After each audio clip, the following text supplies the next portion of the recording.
হয়েছে। এখানে কিডনি ছিল, আর এই যে এটা ডরসাল অ্যাওর্টা।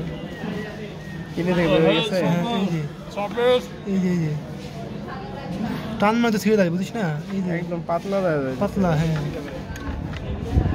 ডরসাল অ্যাওর্টা সোজা গেল। এই যে এখানে যে বেলুনের মতো দুইটা আছে, এই যে একটা আর এই যে একটা, ওটা হলো ওটা কোনো নাম নাই। নাম নাই। না না, ওটা কোনো নামই দেয় না। এই যে এটা ফোর্থ, এটা ফোর্থ ওয়াইয়ের মতো চলে গেছে। এই যে একটা ফোর্থ নিচের দিকে। হ্যাঁ, আর ওর উপরে একটা থার্ড। এই সোজা গেল, এটা এটা সেকেন্ড, আর উপরে এটা হলো ফার্স্ট। আর উপর দিকে একটা আসে না, উপর দিকে উপরের দিকে এটা গেছে ক্যারোটিড, এই যে উপরের দিকে চলে গেছে। এই যে